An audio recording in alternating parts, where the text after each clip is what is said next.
Hello दोस्तों, परीक्षा का यूट्यूब चैनल से मैं आकाश मौर्य आपका बहुत बहुत स्वागत करता हूं। दोस्तों, एक बार फिर हाजिर हूं आपके लिए आरआरबी एनटीपीसी का प्रैक्टिस सेट है के जो कि आज का चौथा प्रैक्टिस सेट है, जिसमें हम जीएस पोर्शन पर विस्तृत चर्चा करेंगे। दोस्तों, वीडियो शुरू करने से पहले आपसे एक छोटी सी रिक्वेस्ट है। यदि आप परीक्षा का यूट्यूब चैनल पर नए हैं तो आप चैनल को सब्सक्राइब करके बेल आइकन को जरूर प्रेस कर लें, ताकि आने वाले लेटेस्ट वीडियो के अपडेट आपको मिलते रहें। इसके साथ ही साथ इससे पिछली वीडियो का जो लिंक है आपको इस वीडियो के ऊपर आई आइकन के साथ ही साथ इस वीडियो के अंत में एंड स्क्रीन में मिल जाएगी। और इस वीडियो का जो पीडीएफ है वो आपको परीक्षा घर टेलीग्राम चैनल पर मिल जाएगा, जिसका लिंक नीचे डिस्क्रिप्शन बॉक्स में दिया हुआ है। ठीक है दोस्तों, तो चलिए दोस्तों वीडियो को शुरू करते हैं। दोस्तों, पहला क्वेश्चन है, राज्यसभा के सदस्य प्रफुल्ल मनोहर भाई पटेल ... से संबंधित है। अर्थात आपसे ये क्वेश्चन पूछ रहा है कि राज्यसभा के सदस्य प्रफुल्ल मनोहर भाई पटेल किस दल से संबंधित हैं। तो इसका सही आंसर हो जाएगा option number C, NCP. NCP से संबंधित हैं। ठीक है दोस्तों, और जो ये मनोहर भाई पटेल जी हैं, ये 2004 में भारत के नागरिक उड्डयन मंत्री का भी पदभार संभाल चुके हैं। ठीक है दोस्तों, चलिए अगले क्वेश्चन की तरफ बढ़ते हैं। अगला क्वेश्चन है, अप्रैल 2019 में संपन्न लंदन मैराथन के पुरुष वर्ग का खिताब किस धावक ने जीता है। तो इसका सही आंसर हो जाएगा option number C. Option number C इसका सही आंसर होगा। एलिउड किपचोगे जो है इसका सही आंसर हो जाएगा। ठीक है दोस्तों, चलिए अगले क्वेश्चन की तरफ बढ़ते हैं। अगला क्वेश्चन है, ... साम्राज्य की स्थापना 1347 में हसन गंगू ने की थी। मतलब किस साम्राज्य की स्थापना 1347 में हसन गंगू ने की थी। तो इसका सही आंसर हो जाएगा option number A, Vijayanagar. Vijayanagar साम्राज्य की बात करें तो विजयनगर साम्राज्य की स्थापना जो है 1347 में हसन गंगू ने की थी, जो कि वह अलाउद्दीन हसन बहमन शाह के नाम पर सिंहासन पर बैठा था तथा गुलबर्गा को अपनी राजधानी बनाया था। अगर आपसे क्वेश्चन पूछता है कि विजयनगर साम्राज्य की राजधानी सर्वप्रथम कौन थी, तो इसका क्या होगा, गुलबर्गा नामक स्थान को उसने अपनी पहली राजधानी बनाया था। ठीक है दोस्तों, चलिए अगले क्वेश्चन की तरफ बढ़ते हैं। अगला क्वेश्चन है, देखिए इस बहुत लंबा दिया हुआ, ध्यान से देखिएगा। इसमें आपसे पूछ रहा है, निम्नलिखित कथनों में से असत्य कथन की पहचान करें तथा दिए गए कूट से विकल्प का चयन करें। ठीक है दोस्तों, तो देखिए पहला क्या दिया हुआ है, यदि पृथ्वी के सार्वत्रिक गुरुत्वाकर्षण स्थिरांक का मान GE हो और चंद्रमा के सार्वत्रिक गुरुत्वाकर्षण स्थिरांक का मान GM है, तब GE बराबर GM। मतलब इसका कहने का मतलब क्या है कि पृथ्वी पर गुरुत्वाकर्षण स्थिरांक और चंद्रमा पर सार्वत्रिक गुरुत्वाकर्षण स्थिरांक का मान बराबर होता है। तो दोस्तों इसका सही हो जाएगा, यह एकदम सही है, यह एकदम सही है। और अगला क्वेश्चन, अगला पढ़ते हैं, दो वस्तुओं के बीच बल 1/4 होगा यदि दो वस्तुओं का द्रव्यमान दोगुना हो जाता है। मतलब इसके कहने का आशय यह है कि यदि दो वस्तुओं का द्रव्यमान दोगुना हो जाता है तो उसका बल 1/4 होगा। तो यह एकदम गलत है, क्योंकि देखिए इसमें क्या होता है, बल का जो फार्मूला होता है F बराबर कैपिटल G बराबर M1 इंटू M2 अपान R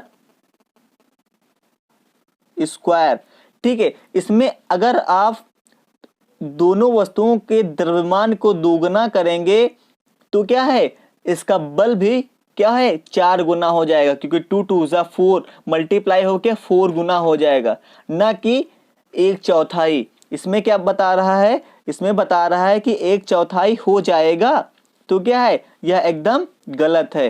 ठीक है दोस्तों, अगले तरफ बढ़ते हैं। अगला बता रहा है, यदि पृथ्वी पर सार्वत्रिक गुरुत्वाकर्षण स्थिरांक का मान GE हो और चंद्रमा पर सार्वत्रिक गुरुत्वाकर्षण स्थिरांक का मान gm हो, तब GE ग्रेटर देन GM, मतलब इसके कहने का मतलब यह है कि पृथ्वी पर सार्वत्रिक गुरुत्वाकर्षण स्थिरांक का मान अधिक होता है चंद्रमा पर सार्वत्रिक गुरुत्वाकर्षण स्थिरांक के की अपेक्षा।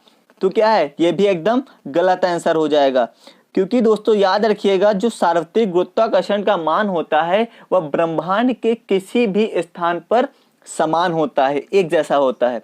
ठीक है, तो क्या होगा, ये एकदम गलत हो जाएगा। और क्या है अगला, गुरुत्वाकर्षण के कारण सभी जगह पर त्वरण का मान दोगुना हो जाता है। तो दोस्तों ये भी एकदम गलत आंसर होगा। ठीक है, तो अब इसमें देखिए कौन कौन सा गलत है। तो देखिए बी वाला गलत है, सी वाला गलत है और डी किस कोड में दिया हुआ है, बी, सी और डी। तो इसका सही आंसर हो जाएगा ऑप्शन नंबर ए। ऑप्शन नंबर ए इसका सही आंसर हो जाएगा, बी, सी, डी। ठीक है, चलिए अगले क्वेश्चन की तरफ बढ़ते हैं। अगला क्वेश्चन है दोस्तों, निम्नलिखित में से एक जैविक अम्ल है। इसमें आपसे पूछ रहा है कि कौन सा एक जैविक अम्ल है। जैविक अर्थात ऑर्गेनिक अम्ल है। ठीक है दोस्तों, तो इसका सही आंसर हो जाएगा ऑप्शन नंबर डी, ऑक्जेलिक अम्ल। ऑक्जेलिक अम्ल जो है एक जैविक अर्थात ऑर्गेनिक अम्ल होता है। इसका सूत्र होता है C2H2O4। आपसे अगर पूछता है कि ऑक्जेलिक अम्ल का रासायनिक सूत्र लिखिए, तो आप लिख सकते हैं C2H2O4, इसका सही हो जाएगा। और इसका प्रयोग अगर बात करें तो इसका प्रयोग जो है ब्लीचिंग आदि में इसका प्रयोग किया जाता है। ठीक है, चलिए नेक्स्ट क्वेश्चन की तरफ बढ़ते हैं। नेक्स्ट क्वेश्चन है, अंग्रेजों ने भारत में क्षेत्रों को प्रांतों में विभाजित, बॉम्बे और मद्रास, जिन्हें डॉट डॉट कहा जाता था। अर्थात क्वेश्चन का कहने का मतलब यह है कि अंग्रेजों ने भारत को के क्षेत्रों को प्रांतों में विभाजित किया था। ठीक है, जिसमें बंगाल, बॉम्बे और मद्रास हैं, जिन्हें क्या कहा जाता था। आपसे पूछ रहा निर्वाचन क्षेत्र, प्रेसिडेंसी, परगना या सेक्टर्स, तो क्या कहा जाता था। इसका सही आंसर हो जाएगा option number B, presidency. Presidency कहा जाता था, जिससे आप लोग सुनते होंगे बंगाल प्रेसिडेंसी या बॉम्बे प्रेसिडेंसी या मद्रास प्रेसिडेंसी। तो इसका सही आंसर हो जाएगा ऑप्शन नंबर बी, प्रेसिडेंसी। ठीक है दोस्तों, अंग्रेजों ने 1747 में प्लासी के युद्ध एवं 1764 में बक्सर के युद्ध के बाद बंगाल पर सर्वप्रथम अधिकार किया था। ठीक है दोस्तों, चलिए अगले क्वेश्चन की तरफ बढ़ते हैं। अगला क्वेश्चन है, एक इलेक्ट्रॉनिक हीटर के टर्मिनल के विभवांतर 60 वी और जब यह स्रोत से 4 एम्पियर की धारा प्राप्त करता है, यदि विभवांतर बढ़कर 142.5 वोल्ट हो जाता है तो हीटर द्वारा प्राप्त की जाने वाली धारा कितनी होगी। तो दोस्तों इसका सही आंसर हो जाएगा ऑप्शन नंबर बी। देखिए यह एक न्यूमेरिकल है। देखिए आप ओम का नियम यहां से फार्मूले में रखिए, आप V1 अपान I1 बराबर V2 अपान I2। ठीक है, तो इसमें आपको क्या दिया हुआ है, देखिए V1 दिया हुआ है 60 वोल्ट, I1 दिया हुआ है 4 एम्पियर बराबर V2 दिया हुआ है 142.5 142.5 और I2 का मान तुम्हें निकालना है। ठीक है दोस्तों, पहले इसको काट देंगे तो यहाँ पे कितना आएगा, 15 आ जाएगा। इसके बाद I2 बराबर 142.5 बटे 15। तो इसको सॉल्व करेंगे तो आंसर आ जाएगा आपका 9.5। इसका आंसर आ जाएगा 9.5। ठीक है दोस्तों, तो इसका क्या आंसर होएगा, आंसर नंबर बी इसका सही आंसर होएगा। ठीक है दोस्तों, चलिए अगले क्वेश्चन की तरफ बढ़ते हैं। अगला क्वेश्चन है,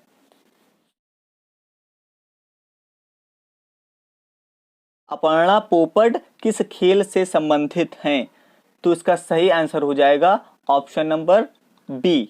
option number B badminton. Aparna Popat ji जो हैं बैडमिंटन खेल से संबंधित है। ठीक है, अगर इनके अतिरिक्त अन्य खिलाड़ियों की बात करें, इसमें साइना नेहवाल, पीवी सिंधु भी इसी खेल से संबंधित हैं। ठीक है, चलिए नेक्स्ट क्वेश्चन की तरफ बढ़ते हैं। नेक्स्ट क्वेश्चन है, डॉट डॉट को गर्म करने पर प्लास्टर ऑफ पेरिस प्राप्त होता है। अर्थात यहां आपसे पूछ रहा है कि किसे गर्म करने पर प्लास्टर ऑफ पेरिस प्राप्त होता है। तो इसका सही आंसर हो जाएगा option number C, gypsum. Gypsum को गर्म करके प्लास्टर ऑफ पेरिस अर्थात पीओपी प्राप्त किया जाता है। ठीक है दोस्तों, इसमें अगर बात करते हैं जिप्सम का सूत्र क्या होता है।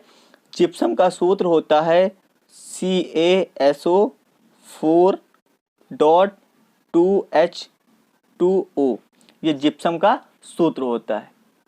ठीक है दोस्तों, इसके साथ ही साथ अगर हम पीओपी प्लास्टर ऑफ पेरिस के सूत्र की बात करें तो इसका रासायनिक सूत्र हो जाएगा CaSO4.1/2H2O 1/2H2O।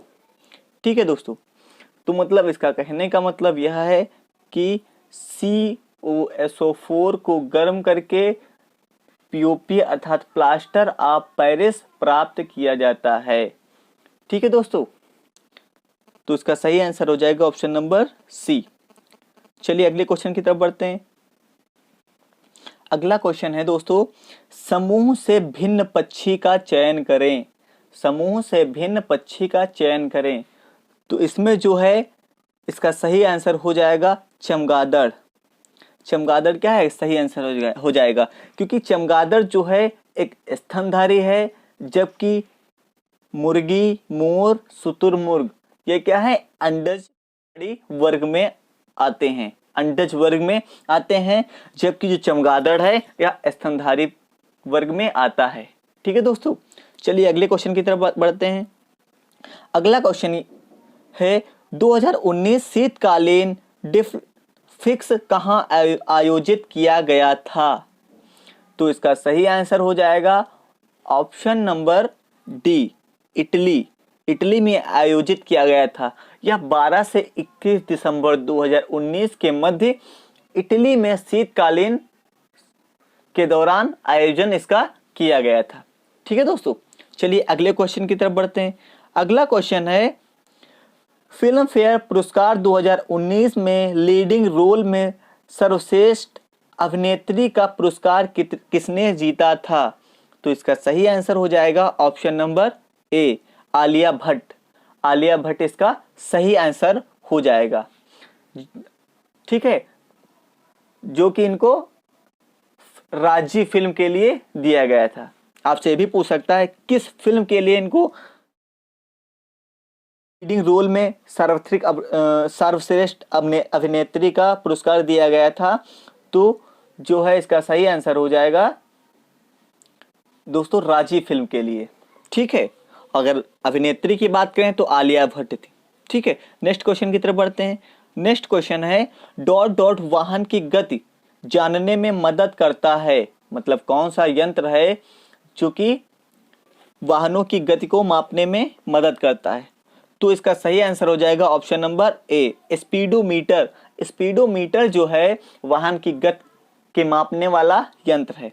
अगर हम लैक्टोमीटर की बात करते हैं तो लैक्टोमीटर द्वारा दूध की शुद्धता की जांच की जाती है। इसके साथ ही साथ यदि वेलोमीटर की बात करते हैं तो वेलोमीटर जो है इसके द्वारा किसी क्षेत्र में वायु की चाल की माप की जाती है। ठीक है दोस्तों, और यदि वोल्ट मीटर की बात करें तो वोल्ट मीटर जो है यह दो बिंदुओं के मध्य विभवांतर को ज्ञात करने में सहायक है। ठीक है दोस्तों, चलिए नेक्स्ट क्वेश्चन की बात करते हैं। नेक्स्ट क्वेश्चन है, ध्वनियों के संचार के लिए आवश्यक है। तो इसका सही आंसर हो जाएगा ऑप्शन नंबर डी, माध्यम। माध्यम दोस्तों किसी भी ध्वनि तरंग यांत्रिक तरंगे होती हैं, अतः इनके प्रेषण के लिए किसी न किसी माध्यम की आवश्यकता होती है। तो इसका सही आंसर हो जाएगा ऑप्शन नंबर डी। चलिए अगले क्वेश्चन की तरफ बढ़ते हैं। अगला क्वेश्चन है, डॉट डॉट में उड़ीसा राज्य में स्थित एक धार्मिक स्थान है या शहर है। तो इसका सही आंसर हो जाएगा option number C, Puri. Puri जो है एक धार्मिक स्थान है या शहर है। इसमें जो है भगवान जगन्नाथ जी का मंदिर है, इसमें भगवान जगन्नाथ जी की पूजा की जाती है। ठीक है दोस्तों, चलिए अगले क्वेश्चन की तरफ बढ़ते हैं। अगला क्वेश्चन है, यदि वायु में जलवाष्प की मात्रा अधिक होती है तो वाष्पीकरण की दर में क्या परिवर्तन होता है। तो इसका सही आंसर हो जाएगा ऑप्शन नंबर सी, घटेगी। यदि जो है वायु में जलवाष्प की मात्रा अधिक हो जाती है तो वाष्पीकरण की दर जो है घट जाती है। ठीक है दोस्तों, चलिए अगले क्वेश्चन की तरफ बढ़ते हैं। अगला क्वेश्चन है, वान घुड़खर वन्य जीव अभयारण्य कहाँ स्थित है। दोस्तों यहाँ पे याद रखने वाली बात है, जो घुड़खर है, घुड़खर को गधा कहा जाता है। ठीक है दोस्तों, तो आपसे पूछ रहा है कि जो है गधा वन्य जीव अभयारण्य कहाँ स्थित है। तो इसका सही आंसर हो जाएगा Gujarat, option number C, Gujarat के दोस्तों जो कच्छ का छोटा रण है, कच्छ का छोटा रण है, उसमें गधों का वन्य जीव अभयारण्य पाया जाता है। तो इसका सही आंसर हो जाएगा गुजरात। ठीक है दोस्तों, अगले क्वेश्चन की तरफ बढ़ते हैं। अगला क्वेश्चन है, यह देखते हुए कि ऑक्सीजन के एक मोल परमाणु का वजन 16 ग्राम है तो ओजोन का अणुभार क्या होगा। दोस्तों यहाँ पे ओजोन के रासायनिक सूत्र की बात करें तो यहाँ पे ओजोन का रासायनिक सूत्र जो है O3 होता है। इसमें ऑक्सीजन के 3 परमाणु होते हैं, जिसमें से आपसे बता रहा है कि एक परमाणु का वजन जो है 16 ग्राम है, तो 3 परमाणु का वजन क्या होगा आपसे ये पूछ रहा है। तो क्या हो जाएगा, 16 × 3 अर्थात 16 × 48, 48 ग्राम प्रति मोल, 48 ग्राम प्रति मोल जो है इसका सही आंसर होगा। जो ओजोन का अणुभार होगा वह 48 ग्राम प्रति मोल होगा। तो इसका सही आंसर होगा option number C, option number C इसका सही आंसर हो जाएगा। ठीक है दोस्तों, चलिए अगले क्वेश्चन की तरफ बढ़ते हैं। अगला क्वेश्चन है, NM-2 डॉट डॉट की अंतरराष्ट्रीय अर्थात SI इकाई है। तो इसका सही आंसर हो जाएगा ऑप्शन नंबर सी, दाब। दोस्तों सही आंसर हो जाएगा दाब। इसका कहने का मतलब यह है कि न्यूटन प्रति मीटर स्क्वायर किसकी इकाई है। तो यह दाब का मात्रक है, यह दाब की इकाई है। ठीक है, चलिए नेक्स्ट क्वेश्चन की तरफ बढ़ते हैं। नेक्स्ट क्वेश्चन है, ग्रामीण एपलाचिया से निम्नलिखित में से कौन सा लोक खेल है, कौन सा लोक खेल है। तो इसका सही आंसर हो जाएगा ऑप्शन नंबर ए, हिलबिली संगीत जो है इसका सही आंसर हो जाएगा दोस्तों। ठीक है, यह जो है उत्तर अमेरिका के अपलेशिया क्षेत्र से संबंधित है। ठीक है दोस्तों, चलिए नेक्स्ट क्वेश्चन की तरफ बढ़ते हैं। नेक्स्ट क्वेश्चन है, आवृत्ति डॉट डॉट से प्रकट की जाती है और दर्शाता है कि यह घटना प्रति सेकंड दोहराई जाती है। तो आवृत्ति जो है इसका मात्रक क्या होता है या किससे दर्शाया जाता है। तो दोस्तों इसका सही आंसर हो जाएगा ऑप्शन नंबर डी, हर्ट्ज। आवृत्ति का जो मात्रक होता है वह हर्ट्ज होता है। ठीक है दोस्तों, इसके साथ ही साथ जो है कंपन प्रति सेकंड या दोलन प्रति सेकंड भी इसका मात्रक होता है। चलिए नेक्स्ट क्वेश्चन की तरफ बढ़ते हैं दोस्तों। नेक्स्ट क्वेश्चन है, 4 एक जैसे प्रतिरोध, प्रत्येक का प्रतिरोध R है, तो यह एक दूसरे के साथ समांतर श्रेणी में जुड़े हुए हैं, तो संयोजन का तुल्य प्रतिरोध क्या होगा। तो देखिए दोस्तों, इसका सूत्र होता है इसका सूत्र होता है दोस्तों 1/r बराबर 1/r1 plus 1/r2 plus dot dot dot dot, जितने भी जुड़े हों इसका आगे यही सूत्र होता है। ठीक है, लेकिन बता रहा है कि प्रत्येक प्रतिरोध जो है R प्रतिरोध से जुड़े हुए हैं और प्रतिरोधों की संख्या आपको 4 दी हुई है। ठीक है दोस्तों, तो इसको जोड़ेंगे 1/r डैश, ये तुल्य प्रतिरोध होगा, R डैश ये तुल्य प्रतिरोध होगा। तो इसमें से 4 प्रतिरोध जोड़ेंगे हम 1/r plus 1/r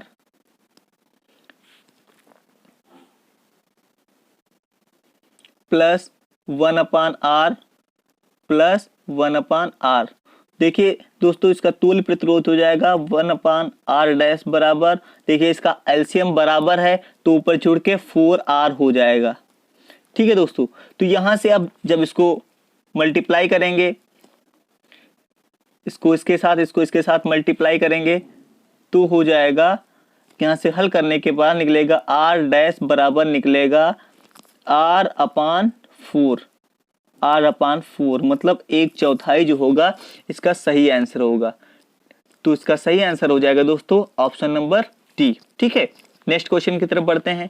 next question है दोस्तों, डॉट डॉट एक सतह की घटना है, मतलब क्या है, एक सतह की घटना, इसमें से कौन सी है? तो इसका सही आंसर हो जाएगा ऑप्शन नंबर सी, भाप। भाप या वाष्प की जो उत्पन्न होता है यह सतह से उत्पन्न होता है। ठीक है दोस्तों, नेक्स्ट क्वेश्चन की तरफ बढ़ते हैं। नेक्स्ट क्वेश्चन है, एल्केन संतृप्त हाइड्रोकार्बन होते हैं जिसमें 2 कार्बन परमाणु के बीच एक बंध पाया जाता है जिसमें सामान्य सूत्र होता है। आपसे एल्केन का सामान्य सूत्र पूछ रहा है, तो इसका सही आंसर हो जाएगा option number D, CnH2n+2 alkene का सूत्र होता है। इनके बीच जो है एक बंध पाया जाता है। ठीक है, और इनकी पहचान क्या होती है? इनके अंत में एन जुड़ा होता है। ठीक है दोस्तों, चलिए अगले क्वेश्चन की तरफ बढ़ते हैं। अगला क्वेश्चन है, निम्नलिखित में से किसके हृदय में केवल 2 कक्ष पाए जाते हैं? तो इसका सही आंसर हो जाएगा ऑप्शन नंबर डी, रोहू। रोहू जो होता है, रोहू के हृदय में 2 कक्ष पाए जाते हैं, जबकि मेढक, सैलामेंडर और कोबरा इनके हृदय में 3 कक्ष होते हैं। ठीक है, नेक्स्ट क्वेश्चन की तरफ बढ़ते हैं।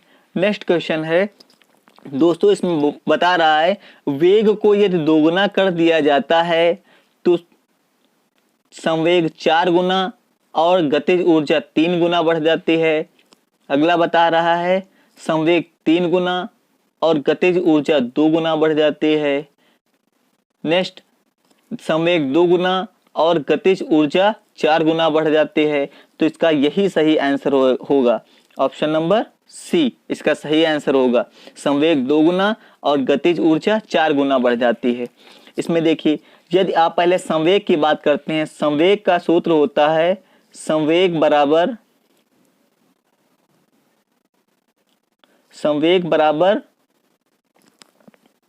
mv। यदि इसमें आप जो है दोस्तों वेग को दोगुना करेंगे, यदि इसमें वेग को दोगुना करेंगे तो संवेग क्या है, 2 गुना ही बढ़ेगा। तो 2 गुना संवेग जो है 2 गुना होगा। ठीक है दोस्तों, यदि इसमें हम गतिज ऊर्जा की बात करें, तो गतिज ऊर्जा का फार्मूला होता है K बराबर 1/2m v का होल ऑफ स्क्वायर। यदि आप इसमें वेग को दोगुना करेंगे तो यहां से सॉल्व होने के पश्चात 2v स्क्वायर हो जाएगा, 4v स्क्वायर हो जाएगा, 2 2 4v स्क्वायर, अर्थात इसमें गतिज ऊर्जा क्या है, 4 गुना हो जाएगी। ठीक है दोस्तों, तो इसका सही आंसर हो जाएगा ऑप्शन नंबर सी, संवेग 2 गुना और गतिज ऊर्जा 4 गुना बढ़ जाएगी। ठीक है, चलिए नेक्स्ट क्वेश्चन की तरफ बढ़ते हैं। नेक्स्ट क्वेश्चन है दोस्तों, डॉट डॉट डीएनए का एक हिस्सा है जो एक प्रोटीन के लिए जानकारी प्रदान करता है। तो इसका सही आंसर हो जाएगा जीन। जीन दोस्तों, जीन जो है यह डीएनए का एक हिस्सा होता है। दोस्तों यह प्रोटीन के लिए जानकारी प्रदान करता है। इसमें वंश या जीन जो है दोस्तों डीएनए का एक हिस्सा होता है जो प्रोटीन के लिए जानकारी प्रदान करता है। इसके मॉडल की बात करते हैं तो वाटसन और क्रिक ने डीएनए की संरचना का अध्ययन किया था। ठीक है, नेक्स्ट क्वेश्चन की तरफ बढ़ते हैं। नेक्स्ट क्वेश्चन है दोस्तों, निम्नलिखित में से कौन सा कथन अम्ल के बारे में सही नहीं है। याद रखिए इसमें पूछ रहा है सही नहीं है। तो देखिए, धीमा उदासीनीकरण अर्थात एसिड की क्रिया बेस के साथ कराने पर H2+ साल्ट बनता है। दोस्तों यही सही नहीं होगा, यही सही नहीं होगा, क्योंकि दोस्तों अम्ल और क्षार की क्रिया कराने पर नमक और जल बनता है, ना कि हाइड्रोजन गैस। तो यही गलत होगा। आगे देखिए क्या बता रहा है, हाइड्रोजन, कार्बन डाइऑक्साइड और लवणों का उत्पादन करने के लिए धातुओं पर बाइकार्बोनेट के साथ अपक्रिया कराई जाती है। तो यह एकदम सही आंसर है, एकदम सही बात कह रहा है। अगला देखिए, जलीय माध्यम या तरल अवस्था में H+ आयन का निर्माण करते हैं, ये भी एकदम सही है। अम्ल जलीय विलय में H+ आयन देते हैं, यह एकदम सही है। अम्ल स्वाद में खट्टे होते हैं, तो ये भी सही है। तो इसका जो गलत हो जाएगा ऑप्शन नंबर ए। और आपसे पूछा ही था कौन सा जो गलत है अर्थात सही नहीं है, तो इसका आप सही हो जाएगा ऑप्शन नंबर ए। ठीक है दोस्तों, नेक्स्ट क्वेश्चन की तरफ बढ़ते हैं। नेक्स्ट क्वेश्चन है, किस प्रणाली अथवा दृग्विषय का प्रतिनिधित्व ... द्वारा किया जाता है। ... द्वारा किया जाता है। तो इसका सही आंसर हो जाएगा दोस्तों option number B. Option number B, वैज्ञानिक मॉडल। वैज्ञानिक मॉडल के द्वारा ही दोस्तों किसी वस्तु, प्रणाली अथवा दिग्विषय का प्रतिनिधित्व किया जाता है। ठीक है दोस्तों, चलिए नेक्स्ट क्वेश्चन की तरफ बढ़ते हैं। नेक्स्ट क्वेश्चन है दोस्तों,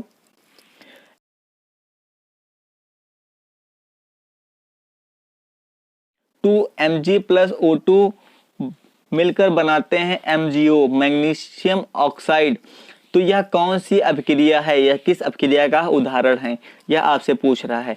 तो इसका सही आंसर हो जाएगा ऑप्शन नंबर ए, संयोजन अभिक्रिया। देखिए संयोजन अभिक्रिया क्या होती है, जब दो या दो से अधिक अभिकारक मिलकर किसी एक उत्पाद का निर्माण करते हैं तो उसे संयोजन अभिक्रिया कहते हैं। तो यह इसका सही आंसर हो जाएगा संयोजन। ठीक है दोस्तों आज की वीडियो को यहीं पे रखते हैं। दोस्तों यदि आप हमारे YouTube चैनल पर नए हैं तो आप चैनल को सब्सक्राइब करके बेल आइकन को जरूर प्रेस कर लें, ताकि आने वाली वीडियो के नोटिफिकेशन आपको मिलते रहें। दोस्तों इस वीडियो को ज़्यादा से ज़्यादा शेयर कीजिएगा और इसके साथ ही साथ दोस्तों वीडियो को लाइक कीजिएगा और इसको ज़्यादा से ज़्यादा लोगों तक फैला दीजिएगा।